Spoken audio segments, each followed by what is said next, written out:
Salutations, fellow nerds. I'm Rick Y, the Wise Guy, and today is December 13th, 2024, and I came across this story about Nancy Mace that is both ridiculous and frustrating all at the same time. So if you enjoy news, history, and general Americana, make sure to hit that like and subscribe button. And if you enjoy real-time updates, make sure you diddle that little notification bell. I'd be much obliged. First, let me cover something real quick because it's important as a preface. I am not a doctor outside of a kitchen, but I did work in the medical field from around 2008 to 2019. I was a field medical tech with the Marines, also known as a corpsman, rah, and then I worked in my local emergency department for a short stint. I am not going to diagnose anything, but I can offer some small insight and first-hand advice in some acute orthopedic injuries. The other day, as she was walking around the halls of Congress, Nancy Mace was seen with a wrist brace and an arm sling. This would indicate an injury that would require immobilizing everything past her elbow and everything up to the shoulder and even collarbones. Injuries like that require something like nasty falls, punching walls, car accidents, sports injuries. And she's been claiming that she had been assaulted by a pro-trans man on her social media. It was such a violent event that she had the police arrest this person. However, it appears as though a new story has come to light. As details emerged, it actually portrayed something entirely more benign. You see, one of the important qualities in crime investigation is witness testimony. And wouldn't you know, none of them, the witnesses, agreed with her. As reported in the Rolling Stone, James McIntyre, who's an award-winning foster youth advocate, went to speak with Nancy Mace and politely introduced himself by shaking her hand, since she is a co-chair for what's called the Bipartisan Foster Care Caucus. And the only transgender topic that was even talked about was the need for support from her when it came to foster children who happen to be transgender. Nancy Mace has touted herself to be a transgender advocate back in 2023. And here we go again with the doublespeak and gaslighting. Because yet again, it's being used by a Republican in order to use their position to ruin lives.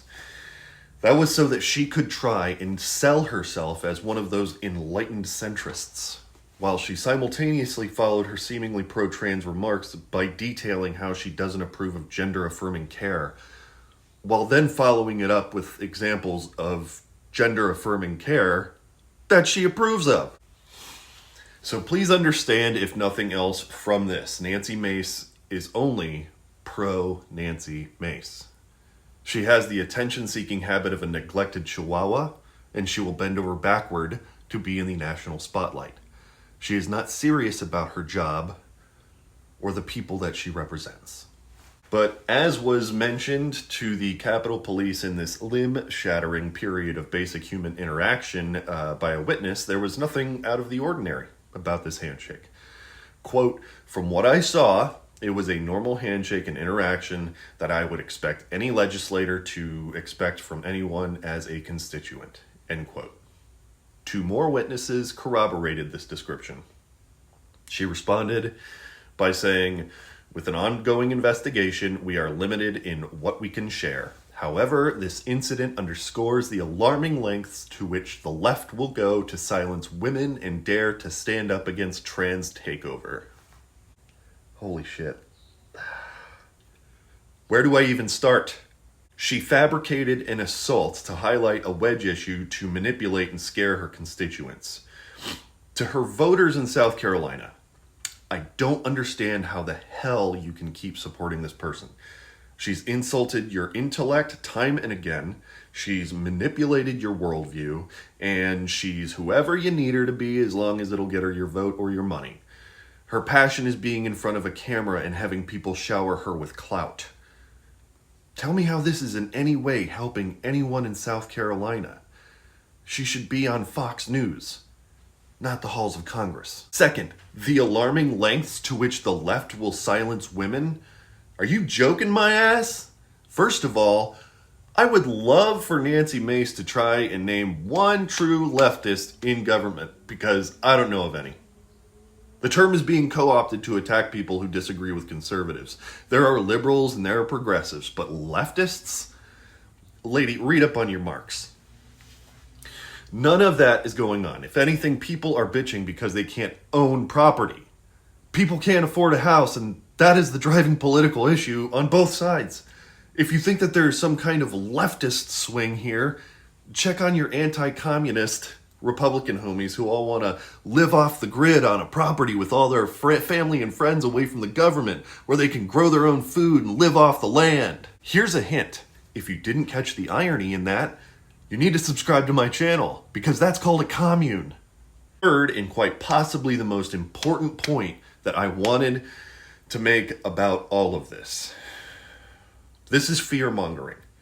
Again, she's using fear to manipulate her voters. A gentleman spoke with her about support for transgender youth in foster care, and she had him imprisoned. Here are a few reminders of a common tactic that's used by those with fear and hate in their hearts. In 1955, a 14-year-old boy in Mississippi by the name of Emmett Till was accused of whistling at a grown white woman. And the response was that they shot him, beat him beyond recognition, had a fan tied to his neck with barbed wire, and threw his body into a river. During Jim Crow laws in Florida, 4 men were accused of assaulting a woman. It wasn't until after their deaths that they had been exonerated. They were known as the Groveland Four. I suggest you look into it. In 1989, a woman named Tricia Miele, I believe, was running through Central Park when she was attacked and assaulted, and 5 boys would be charged and convicted of the crime.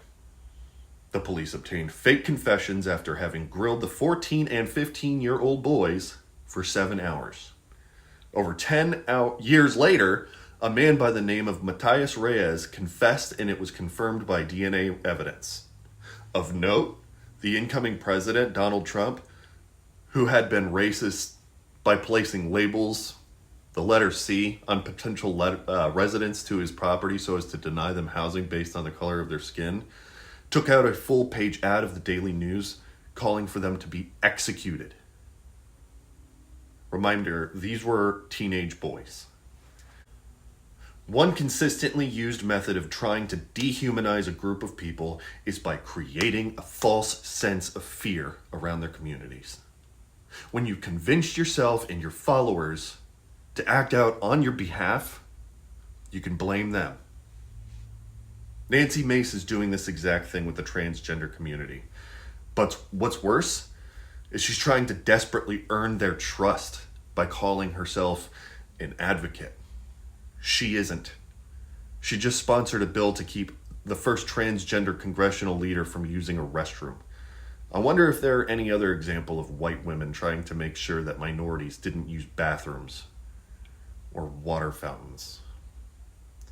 You see, she's taking this very minor piece of everyone's daily lives and telling the person who isn't like her that she can't have access to it.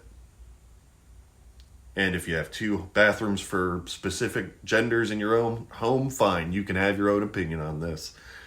But if you don't, and both genders share that same bathroom access in your own home, then you've admitted to yourself that you don't even care about this.